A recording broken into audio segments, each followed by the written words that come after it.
जिंदगी की असली उड़ान अभी बाकी है मेरे दोस्त, क्योंकि जिंदगी के कई इम्तिहान अभी बाकी है मेरे दोस्त।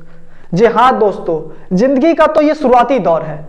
अभी तो जिंदगी में आपको बहुत सारे एग्जाम्स देने हैं, बहुत सारे इम्तिहान देने हैं। तो आप हर एग्जाम के लिए प्रिपेयर रहिए और अपने हौसलों को बुलंद करके रखिए, क्योंकि आपकी उम्मीद और आपके हौसले ही आपको आपकी जीत तक लेकर जाएंगे। नमस्कार दोस्तों, मेरा नाम है चंदन और स्वागत है आपका हमारे YouTube चैनल एडू नगरी में। दोस्तों, ये जो ग्रुप डी का हम लोग सेशन चला रहे हैं, इसमें हम आज पढ़ने वाले हैं मीन, मीडियन और मोड के बारे में, यानी कि माध्य, माध्यिका और बहुलक। तो दोस्तों, ये माध्य, माध्यिका, बहुलक क्या है, हम इसे एक एक करके क्वेश्चंस के जरिए समझते हुए चलते हैं और देखते चलते हैं कि ये चैप्टर किस तरीके से सॉल्व होगा और इससे कैसे कैसे सवाल हमारे ग्रुप डी के एग्जाम में या और भी कॉम्पिटिटिव एग्जाम में पूछे जाते हैं। तो चलिए दोस्तों, हम लोग चलते हैं अपने पहले सवाल की तरफ। तो चलिए दोस्तों, हम अपने पहले सवाल की तरफ चलते हैं, जो कि हमें दिया हुआ है 5.02, 5.18, 5.12 और 5.007 और 5.018 का माध्य और माध्यिका ज्ञात करना है। अब माध्य क्या होता है? माध्य होता है मीन, और इसको ऐसे समझ लीजिए कि ये औसत का पुराना यानी कि जुड़वा भाई है, ठीक है। और ये हमारा माध्यिका है, माध्यिका, और ये हमारा हो जाता है बहुलक। बहुलक माध्य यानी कि औसत का जुड़वा भाई एकदम औसत की तरह निकलता है। माध्यिका यानी कि जब हम किसी नंबर को असेंडिंग ऑर्डर में सजा देते हैं तो ये बीचों बीच जो नंबर होता है वो माध्यिका होता है। जैसे कि मान लिया हमने लिख दिया 2, 2, 3, 4, 5, 8, 9, इस तरह से करके हमने 10 लिख दिया। तो इसमें जो आपका बीचों बीच है, यानी कि इधर से 3, ये 4, 5, 6, 7, 8 है। तो अब देखिए इसमें 8 है, तो ये क्या हो जाएगा, ये जो दो नंबर्स हैं इनके बीचों बीच यानी कि 4.5, ठीक है, ये हमारा क्या हो जाएगा, माध्यिका हो जाएगा। इसके बीचों बीच अगर मान लेते हैं कि ये एक और नंबर यहाँ पे 11 भी रहता तो ये बीचों बीच 5 आता, तो इसका माध्यिका 5 हो जाता। बात आ गई समझ में? एकदम बीचों बीच असेंडिंग ऑर्डर में सजाने के बाद जो बीचों बीच आता है उसी को हम लोग क्या कहते हैं, माध्यिका कहते हैं। अब इसमें बहुलक क्या है? बहुलक यानी कि जो बार बार रिपीट हुआ हो, सबसे ज्यादा बार।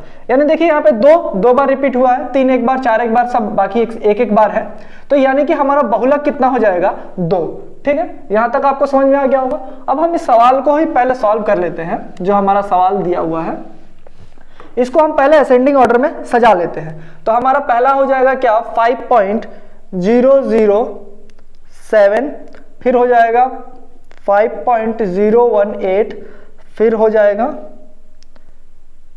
5.02, 5.18 और यहाँ पे 12 हो जाएगा और ये हो जाएगा 18। अब हमें ये देखिए, पॉइंट के बाद 3 नंबर है, पॉइंट के बाद 3 है, तो यहाँ 2 है तो 1 बढ़ा लिया हमने, यहाँ पे 2 है तो 1 बढ़ा लिया, यहाँ पे 2 है तो 1 बढ़ा लिया। अब हम चाहें तो इसको पूरी तरीके से जोड़ के और इसका माध्य निकाल देंगे। तो पूरी तरीके से जोड़ेंगे तो क्या हो जाएगा, 0, 0, 0, 8 और 7, 15 का 5 हाथ में बचा 1, 8, 2, 10, 10, 2, 12, 12, 1, 13, 13 और 1, 14, 14 का 4 हाथ में बचा 1। अब 1, 2, उसके बाद नहीं है और ये 3, यानी कि और इसके बाद फिर 5, 5, 10, 5, 15, 5, 20, 50, 25, यानी कि 25 दशमलव इतना आया। और ये टोटल नंबर है तो 5 से भाग दे देंगे तो इसका औसत यानी कि माध्य निकल जाएगा, ठीक है। तो इसको हम निकाल ही लेते हैं, 50, 25 पॉइंट, फिर उसके बाद कितना हो जाएगा, 5, 6, 30 और एक बार में तो जाएगा नहीं, इसको 0 लेना पड़ेगा। फिर उसके बाद ये दोनों को ले सकते हैं, 5, 6, 30 और 5, 9, 45, यानी कि इतना आपका क्या आ गया, ये आपका हो गया माध्य। अब हमको इसको माध्यिका बताना है। माध्यिका यानी कि मीडियन। तो मीडियन, अब देखिए ये जो नंबर लिखे हुए हैं इसमें बीचों बीच कौन सा आ रहा है, 1, 2, 3, 4, 5, यानी कि ये बीचों बीच आ रहा है, यही हमारा क्या हो जाएगा, मीडियन हो जाएगा, ठीक है। इतना लिखिए या 0 लगा दीजिए, कोई बात नहीं है, ये आपका मीडियन हो जाएगा। तो इसमें पूछा है कि इसका योग बताना है, तो योग यानी कि प्लस करके, तो हम योग लिख देते हैं। योग कितना हो जाएगा, 5.02 प्लस में 5.069। इसको जब हम जोड़ते हैं तो क्या हो जाएगा, ये हमारा 9, 6, 2, 8, 0 दशमलव और 5, 5, 10, यानी कि 10.089 यही हमारे इस सवाल का आंसर हो जाएगा, यानी कि ऑप्शन नंबर 1। उम्मीद है आपको समझ में आ गया होगा माध्य और माध्यिका कैसे निकालते हैं। अब देखिए आप एग्जाम में अब ऐसे जोड़िएगा करिएगा, इससे आप बेहतर क्या आप कर सकते हैं कि इधर से 2 इधर से 2, बीच में आपका बच गया, वही आंसर हो गया। ठीक है, आप कोशिश कीजिएगा कि इधर से हम जहां तक जाएं उधर से भी उतने आ जाएं। ठीक है, और बीचों बीच जो होगा नंबर हमारा क्या हो जाएगा, माध्यिका हो जाएगा। ठीक है, अब इसके लिए फॉर्मूलाज होते हैं, आपको फॉर्मूलाज में लिखवाना ही नहीं चाहता, एकदम कॉन्सेप्ट पे आप दिमाग लगाइए और यहां से आप आराम से आंसर निकाल सकते हैं। उतार लीजिए इसे। चलिए दोस्तों अपने अगले सवाल की तरफ बढ़ते हैं। सवाल है कि 5 के पहले 6 गुणजों का माध्यिका ज्ञात कीजिए। अब ये गुणज क्या होते हैं? जब आप टेबल पढ़ते हैं किसी चीज का, यानी कि पहाड़ा पढ़ते हैं, तो वही उनके गुणज हो जाते हैं। जैसे कि 5 के पहले 6 गुणज क्या हो जाएंगे? एक हो जाएगा 5, फिर 10, 15, 20, 25, 30, ये आपके हो गए 6 गुणज। अब आपसे पूछा है कि इसके माध्यिका ज्ञात कीजिए। मैंने क्या बताया है? आपका बीचों बीच नंबर। अगर आप देखिएगा तो ये 6 है, यानी कि इन दोनों के जो बीच का जो नंबर होगा वही इसका माध्यिका होगा। तो आप क्या कीजिए, इन दोनों को अगर आपको ऐसे ही आपको समझ में आ रहा है कि इन दोनों के बीचों बीच क्या आ सकता है, तो आप उसको लिख सकते हैं। वरना आप क्या कीजिए, इन दोनों को जोड़कर, यानी कि ये कितने हो जाएंगे जोड़ने पर 35 और बटा में 2, तो कितने हो गए? 17.5। ठीक है, यही आपका आंसर हो जाएगा। आप ऐसे भी इसका माध्यिका निकाल सकते हैं, यानी कि इनको जोड़ के जब आप कीजिएगा तो बीचों बीच आ जाएगा। या आपको ऐसे ही भी अगर समझ में आता है कि इन दोनों के बीचों बीच क्या होना चाहिए, देखिए इन दोनों के बीच में गैप 5 है। ठीक है, आप ये भी कर सकते थे कि दोनों का बीच का गैप 5 है, उसको 2 से भाग दिए तो 2.5 आया, इसी 2.5 को इसमें जोड़ दीजिए या 2.5 को इसमें से घटा दीजिए, आपका वही आ जाएगा। कितना आ जाएगा? 17.5, जो कि इसका माध्यिका हो जाएगा। ठीक है, उम्मीद है आपको समझ में आ गया होगा। यहाँ पे मैं लिख देता हूं माध्यिका, यानी कि मीडियन। ठीक है, उतार लीजिए इसे भी।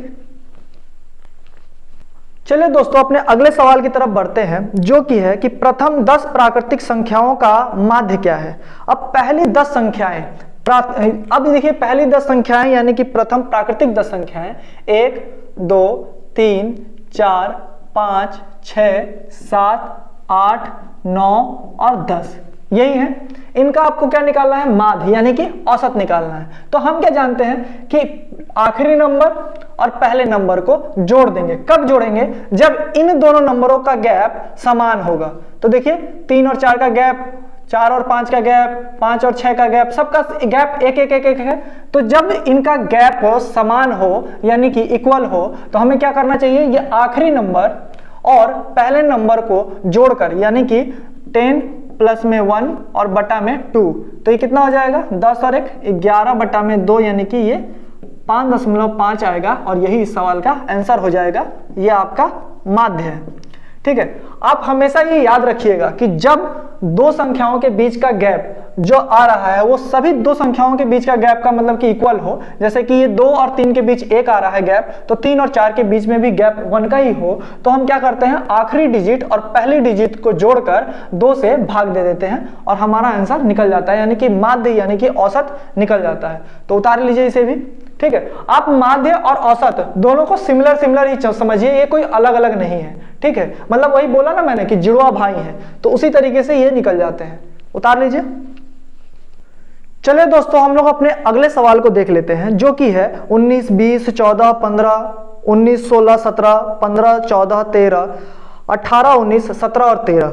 ये जो हमें आंकड़े दिए गए हैं, इसकी माध्यिका ज्ञात करना है और बहुलक ज्ञात करना है, और इनके माध्यिका और बहुलक का हमको माध्य निकालना है, यानी कि औसत निकालना है। तो चलिए हम लोग देख लेते हैं कैसे निकाला जाता है।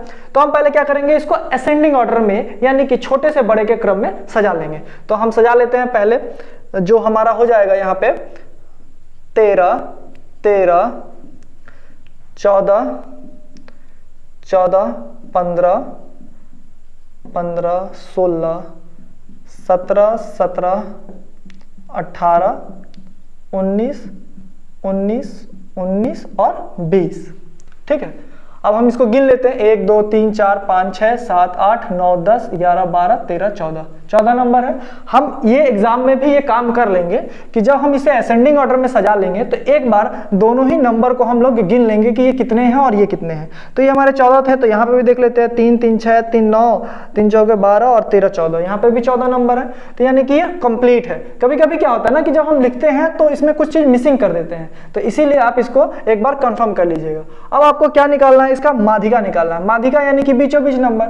अब ये पूरा नंबर ही 14 है, यानी कि ये 7 7 में बट गया, यानी कि हमें क्या करना होगा, 7वां और 8वां नंबर दोनों को लेकर उसको आधा कर देना होगा। तो 1 2 3 4 5 6 7, यानी कि इन दोनों के बीच का जो नंबर होगा वो हमारा क्या होगा, माध्यिका निकलेगा। तो हम क्या करेंगे, 16, अगर हमको मीडियन निकालना है, मीडियन अगर निकालना है तो 16 प्लस में हम लोग 17 करेंगे और भाग दे देंगे 2 से। ऐसे भी अगर हम चाहते तो इसके बीचों बीच का निकाल देंगे, बीचों बीच का सामने ही समझ में आ रहा है कितना, 16.5 हो जाएगा। और ये भी अगर हम करेंगे तो हमें 16.5 ही मिलेगा। ठीक है, तो आप अपना ही दिमाग लगाइएगा, इनके बीचों बीच नंबर पहले वही देख लीजिएगा। 16.5 दिख रहा है, 16.5। ठीक है, ये करने का आपको भी जरूरत नहीं पड़ेगा।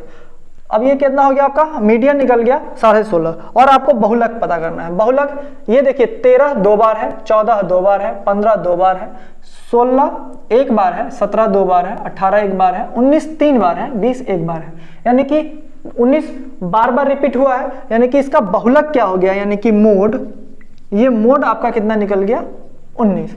अब आपको क्या पता करना है, इन दोनों का माध्य यानी कि औसत पता करना है। तो जब हम इन दोनों का माध्य निकालेंगे तो हम क्या करेंगे, 19 प्लस में 16.5 बटा में 2। अब हम इसको जोड़ेंगे तो ये कितना हो जाएगा, 5.6 और 9 15 के 5 अच्छा 1 1 2 और 3, यानी कि ये 35.5 आया। और 2 से भाग देंगे तो ये हमें मिलेगा 17.75, जो कि इस सवाल का आंसर होगा। उम्मीद है आपको समझ में आ गया होगा। आपको ये भी नहीं करना पड़ता, आपको ये तुरंत असेंडिंग ऑर्डर में सजाते ही मिल गया, आपको बस सिर्फ औसत निकाल देना है। तो उम्मीद है आपको समझ में आया होगा। उतार लीजिए इसे भी। चलिए दोस्तों, हम लोग अपने अगले सवाल की तरफ चलते हैं, जो कि है वर्ग। 2 वर्ग दिए गए हैं, 90 से लेकर 120 और 120 से लेकर 150।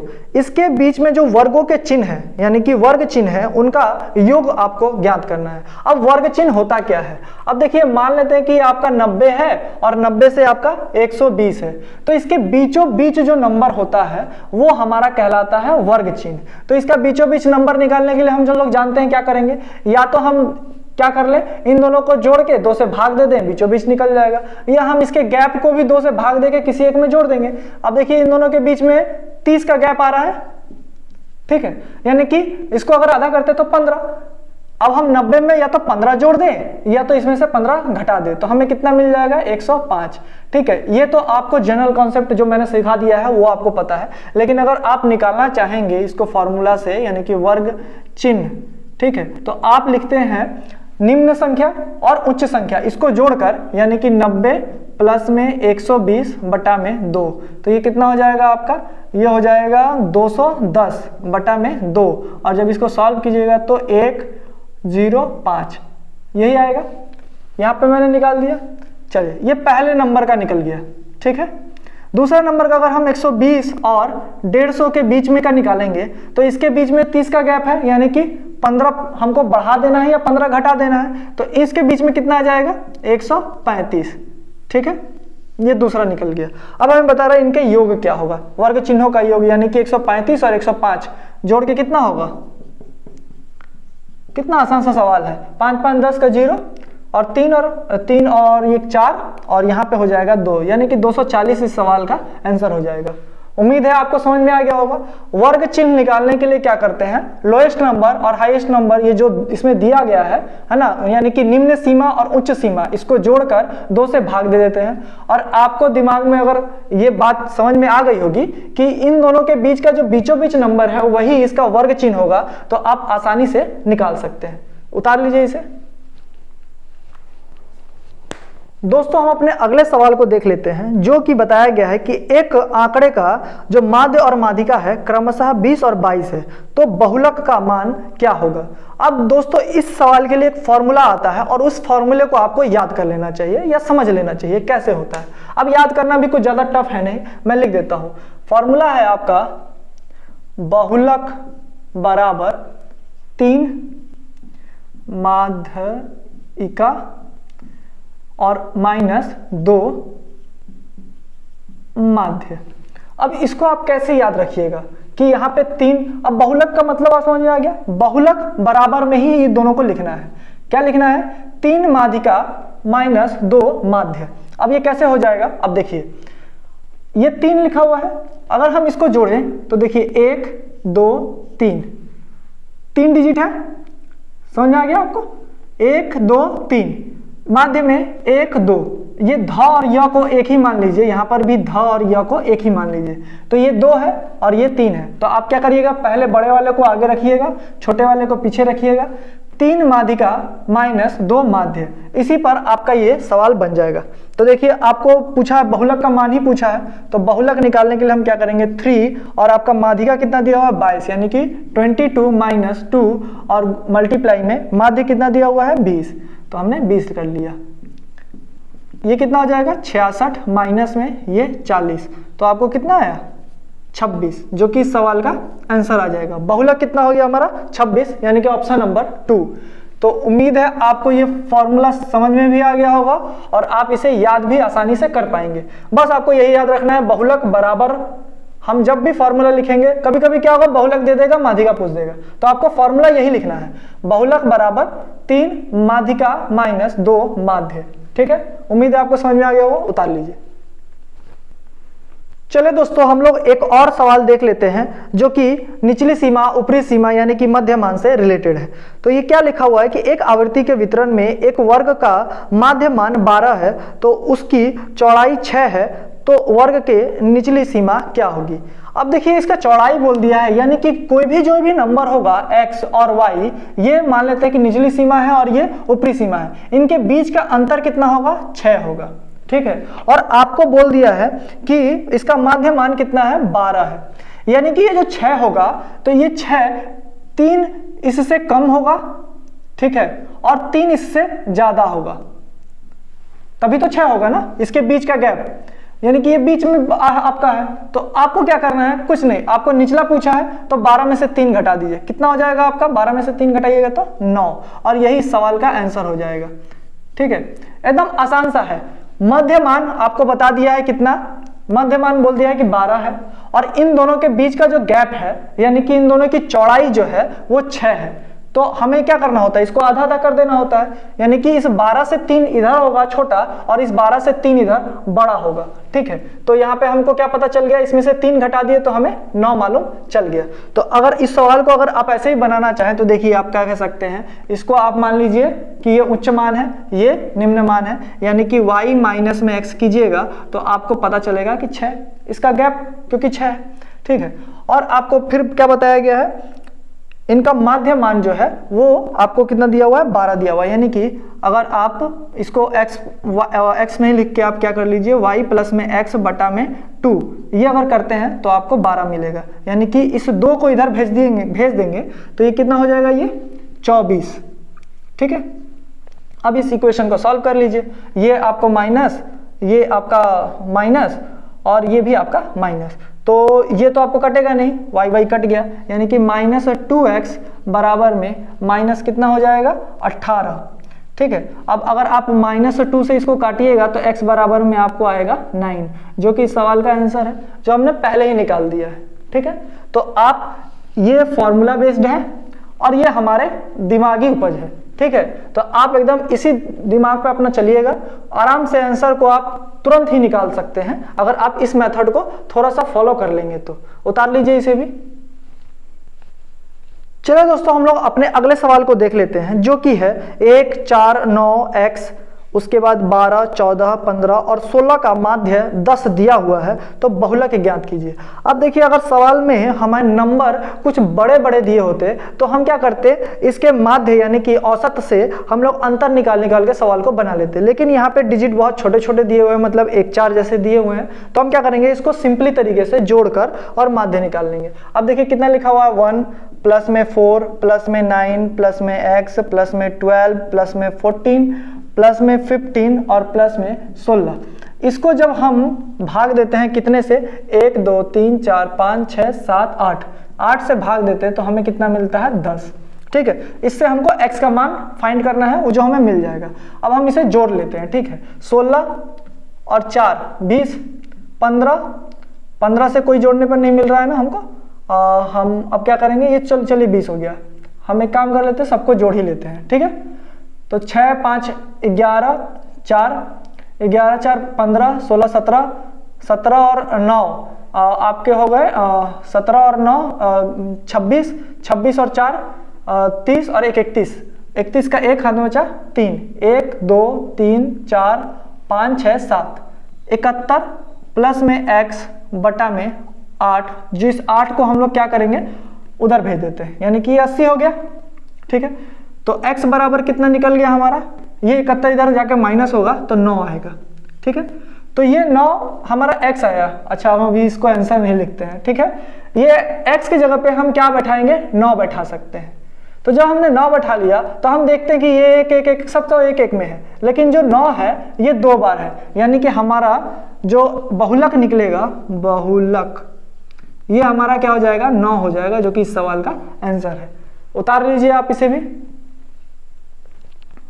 दोस्तों हम लोग अपना अगला सवाल देख लेते हैं, जो कि है कि दिए गए आंकड़ों के परिसर यानी कि रेंज, बहुलक और माध्यिका का माध्य क्या होगा। अब हमें पहले तो निकालना होगा इसका परिसर, दूसरा इसका बहुलक और तीसरा इसके माध्यिका, और उसके बाद इन तीनों से हमको इसका माध्य निकालना है, यानी कि औसत निकालना है, ठीक है। अब देखिए हम पहले, अब परिसर यानी कि रेंज क्या होता है, ऐसे समझ लीजिए। पहले हम इसको असेंडिंग ऑर्डर में सजा लेते हैं, ठीक है। अगर हम असेंडिंग ऑर्डर में सजाएंगे तो ये हमें आएगा 0 2 2 2 2, उसके बाद 3 3 4 4 4 और 7, ठीक है। 1 2 3 4 5 6 7 8 9 10 11, यहाँ पे हमने 3 3 6 3 9 10 11, ठीक है, 11 हो गए।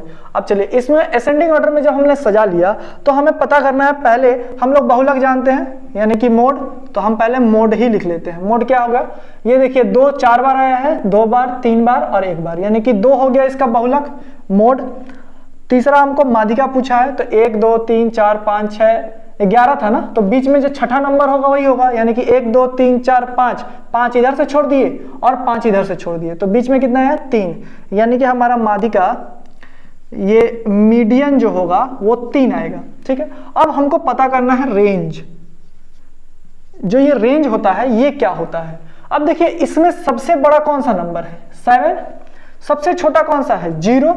हमको क्या करना होता है, इस दोनों का अंतर निकालना होता है, जो कि हमारा अंतर इसका रेंज कहलाता है, यानी कि परिसर कहलाता है। तो 7 में से 0 घटा दिए, 7 में से 0 घटाएं तो कितना आया 7, जो कि इस सवाल का रेंज हो जाएगा।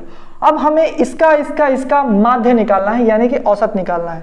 तो हम क्या निकालेंगे, इन तीनों का माध्य निकालने के लिए 2 प्लस में 3 प्लस में 7 बटा में 3, तो ये 7 3 10 2 12, 12 बटा में 3, यानी कि इसका कितना आएगा 4, जो होगा इस सवाल का आंसर हो जाएगा। उम्मीद है आपको समझ में आ गया होगा। देखिए जब आप सवाल पढ़िएगा ना तो आप ये मत समझ लीजिए कि इसी का माध्य निकालना है। सवाल देखिए क्या लिखा हुआ है कि आंकड़ों के परिसर, बहुलक और माध्यिका का माध्य निकालिए, ठीक है।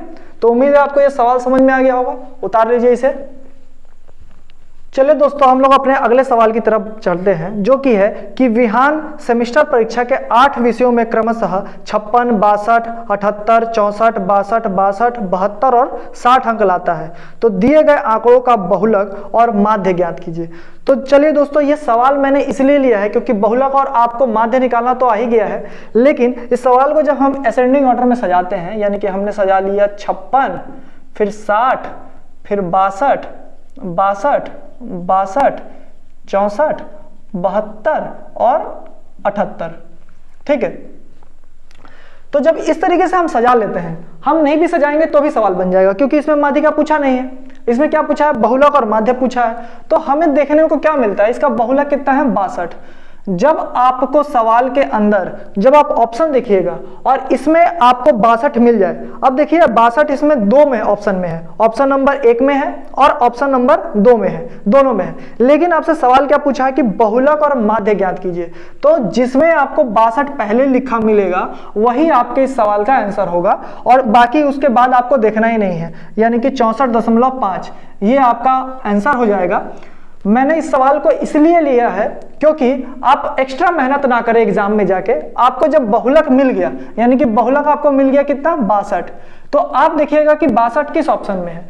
आपको चारों ऑप्शन में से 2 ऑप्शन में 62 मिल जा रहा है, लेकिन आपको देखना है कि क्वेश्चन क्या पूछा है, बहुलक और माध्य पूछा है, यानी कि आपके पहले नंबर पे ही बहुलक लिखा होना चाहिए, दूसरे नंबर पे नहीं लिखा होना चाहिए। ठीक है, तो इस तरीके से आपका ये आंसर हो जाएगा। और आप तो निकालना जानते ही हैं कि बहुलक और माध्य कैसे निकालते हैं, तो उतार लीजिए इसे भी। चलिए दोस्तों, हम लोग अपने अगले सवाल को देख लेते हैं, जो कि है यदि जनसंख्या का मानक विचलन 10 है तो जनसंख्या का प्रसरण क्या होगा। अब देखिए, मानक विचलन का मतलब होता है स्टैंडर्ड डेविएशन और प्रसरण का मतलब होता है वेरिएंस। तो चलिए इसको हम लोग देख लेते हैं कैसे होता है। इसका फॉर्मूला होता है मानक विचलन बराबर प्रसरण। ठीक है, ये इसका फॉर्मूला है, इसको आपको याद करना पड़े जाएगा। ठीक है, ये आपका क्या हो गया, मानक विचलन और बराबर में आपका प्रसरण हो गया। ये सिर्फ फॉर्मूला आप लोग याद कर लीजिए, इस पे जितने भी सवाल आते हैं इसी फॉर्मूला पे बन जाएंगे। जैसे यहाँ पे पूछा है कि मानक विचलन अगर 10 हो तो हमारा प्रसरण कितना होगा, प्रसरण जो भी होगा इसके अंदर x में होगा। अगर हमको x निकालना है तो दोनों तरफ स्क्वायर कर देंगे, तो ये हमारा 100 हो जाएगा और ये हमारा x आ जाएगा, मतलब x बराबर 100 हो गया, जो कि इस सवाल का आंसर हो गया। आसान सा सवाल है। ठीक है, आपको बस ये याद होना चाहिए कि मानक विचलन बराबर क्या होता है, प्रसरण का, ये प्रसरण अंडर रूट में होता है। ठीक है, चलिए इस सवाल को उतार लीजिए आप लोग। चलिए दोस्तों, हम लोग अपने आखिरी सवाल और एक अलग टाइप के क्वेश्चन को देख लेते हैं, जो कि है 10, 11, 9, 11 और 9 इसके समूह का मानक विचलन आपको ज्ञात करना है। अब देखिए, अगर आपको समूह दे दिया हो, ठीक है, यानी कि समूह आपको क्या दिया है, 10, 11, 9, 11 और 9, अगर इस तरीके का आपको समूह दे दिया गया और इससे आपको पूछ दिया है मानक विचलन, तो सबसे पहले तो आप इसका औसत निकाल दीजिए। औसत निकालिएगा तो कितना हो जाएगा, ये 9 1 10 और 10 और 10 20, 20 और 9 20 और 9 हो गया आपका 29, 29 1 30, 30 10 40 और ये 1 50, यानी कि 50 बटा में 1 2 3 4 5 हो गए, यानी कि ये आपका निकल के आएगा 10। आपका औसत कितना निकल के आया, यानी कि माध्य कितना निकल के आया, 10। अब आपको कुछ नहीं करना है, इस 10 और इसके बीच में गैप निकालना है, स्क्वायर कर देना है। जब आपको मानक विचलन लिखना होगा, मैं लिख देता हूं मानक विचलन, तो आपको अंडर रूट क्या लिखना होगा, ये इसका 10 का और इसका गैप, इस दोनों का गैप का जो निकलेगा, यानी कि 10 माइनस में 10 इसका स्क्वायर और फिर प्लस 10 माइनस में अंतर लिखना है। ये माइनस का मतलब ये मत समझ लीजिएगा कि 10 में से 11 घटा दिए तो -1 आ गया, अंतर लिखना है। ठीक है, तो अंतर जब हम लिखेंगे, या आप माइनस भी कीजिएगा तो वही, स्क्वायर करिएगा तो वही आ जाएगा। तो इसका देखिए अंतर कितना है, 0, हमने स्क्वायर लिख दिया, प्लस 10 और 11 का 1 इसका स्क्वायर, प्लस 10 और 9 का 1 स्क्वायर, फिर प्लस 10 11 का 1 स्क्वायर और फिर इसका भी 1 स्क्वायर।